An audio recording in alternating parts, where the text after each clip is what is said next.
Halo Sobat Investor, kembali lagi berjumpa di program The Editorial yang akan membahas tajuk utama pemberitaan yang tersaji di idxchannel.com dan IDX Channel TV. Bersama saya Yanto Kusdiantono, redaktur pelaksana idxchannel.com. Di tengah kompetisi kawasan ASEAN yang semakin ketat, Indonesia berada pada posisi yang kurang menguntungkan. Produktivitas nasional tercatat sekitar 10% lebih rendah dibandingkan negara-negara di ASEAN. Bila produktivitas rata-rata kawasan berada pada kisaran 30 ribuan dolar Amerika Serikat per pekerja per tahun, Indonesia baru mencapai 28 ribuan dolar Amerika Serikat. Selisih ini terlihat kecil dalam angka, tetapi implikasinya sangat besar terhadap pertumbuhan ekonomi, daya saing industri, serta kemampuan Indonesia untuk naik ke kelas ekonomi yang lebih tinggi. Masalahnya bukan terletak pada jumlah tenaga kerja. Indonesia memiliki angkatan kerja sekitar 153 juta orang, namun sebagian besar masih bekerja dengan modal keterampilan dasar. Hanya 38% yang bekerja di sektor formal, sementara 56% berada di sektor informal yang minim pelatihan, minim juga perlindungan dan peluang peningkatan produktivitasnya. Di luar itu, sekitar 4% lainnya tercatat masih sebagai pengangguran terbuka. Hal ini menunjukkan bahwa meskipun jumlah pekerja Indonesia sangat besar, nilai ekonomi yang dapat dihasilkan masih belum optimal. Kondisi ini juga berhubungan langsung dengan rendahnya keterampilan dalam penguasaan teknologi dan adaptasi terhadap perubahan pasar tenaga kerja. Di saat ekonomi global bergerak menuju digitalisasi, otomatisasi, dan ekonomi berbasis pengetahuan, mayoritas pekerja Indonesia masih bekerja di sektor yang padat karya, dengan memanfaatkan teknologi yang sangat terbatas. Data Kementerian Pendidikan menunjukkan pada 2025 sekitar 85% angkatan kerja adalah lulusan SD, SMP, atau SMA. Sementara kebutuhan industri 4.0 justru menuntut kemampuan digital seperti artificial intelligence dan otomatisasi.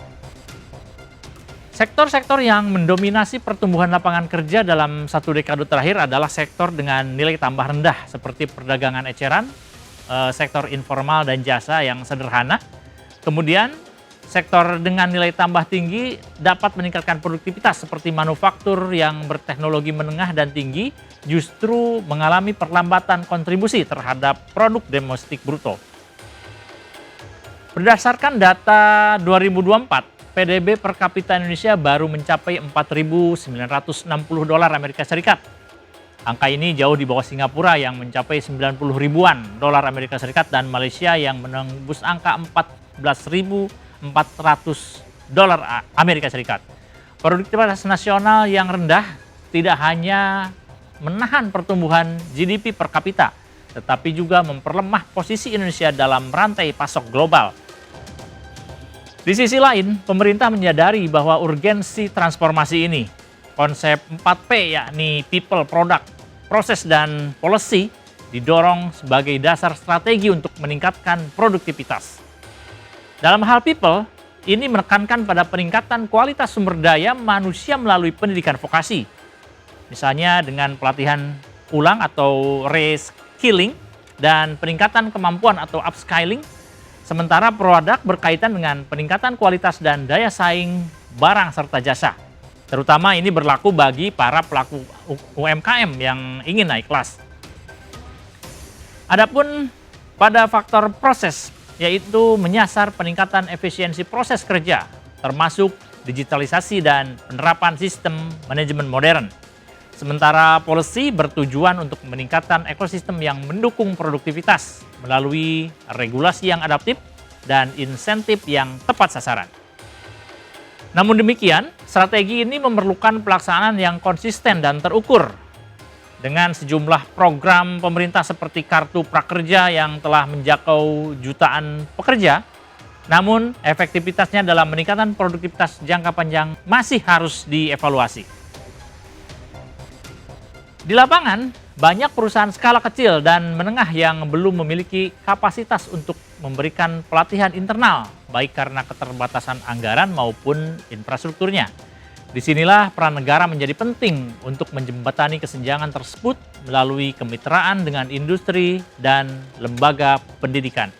Indonesia juga menghadapi tantangan dari ketimpangan wilayah. Produktivitas pekerja di Jawa jauh lebih tinggi dibandingkan di wilayah luar Jawa. Hal ini dipengaruhi oleh konsentrasi industri, kemudian akses pendidikan, dan dukungan infrastruktur. Data Badan Pusat Statistik atau BPS menunjukkan adanya perbedaan yang mencolok. Produktivitas pekerja di Jawa dapat mencapai 2 kali lipat dibanding di wilayah timur Indonesia. Untuk itu, pengembangan kawasan industri, pusat keahlian daerah, serta penyebaran investasi harus menjadi bagian strategis dari upaya nasional untuk mempersempit kesenjangan produktivitas. Selain itu, tantangan datang dari peningkatan persaingan tenaga kerja antar negara di kawasan Asia Tenggara khususnya. Negara seperti Vietnam berhasil meningkatkan produktivitas tenaga kerja lebih cepat melalui pembukaan kawasan industri terpadu, kemudian penataan pendidikan vokasi, serta kolaborasi intensif antara pemerintah dan investor. Sementara Filipina berhasil memperkuat sektor jasa digital dan bisnis proses outsourcing atau BPO yang memberi nilai tambah bagi pekerja berpendidikan menengah. Dengan demikian, peningkatan produktivitas di Indonesia bukan semata soal menaikkan angka, tetapi juga memosisikan diri dalam rantai nilai global ekonomi yang terus berubah. Bonus demografi yang kini berada pada puncaknya mungkin menjadi peluang sejarah yang hanya terjadi sekali. Proporsi penduduk usia produktif pada tahun ini mencapai sekitar 70% dari total populasi. Nah, dalam konteks ini, bonus demografi besar tersebut justru berisiko berubah menjadi beban apabila kualitas tenaga kerja tidak segera ditingkatkan.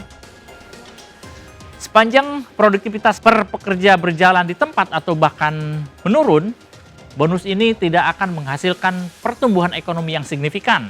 Oleh karena itu, peningkatan produktivitas harus dilihat sebagai strategi pembangunan jangka panjang. Jadi, bukan proyek kebijakan yang sesaat. Masa depan daya saing Indonesia juga sangat bergantung pada kemampuan untuk meningkatkan kualitas tenaga kerja dan memindahkan struktur ekonomi ke sektor yang lebih produktif. Transformasi ini membutuhkan komitmen bersama antara pemerintah, dunia usaha, dan lembaga pendidikan serta para pekerja itu sendiri. Tanpa langkah terukur dan konsisten, kesenjangan produktivitas dengan negara lain di kawasan akan semakin melebar. Indonesia pun akan kesulitan mencapai visi menjadi negara berpendapatan tinggi pada 2 dekade mendatang. Demikian program di editorial edisi kali ini. Saya Yanto Kusdiantono, pamit undur diri. Pantau terus berita ekonomi, bisnis, dan pasar modal hanya di IDX Channel TV, idxchannel.com, dan media sosial IDX Channel. Sampai jumpa.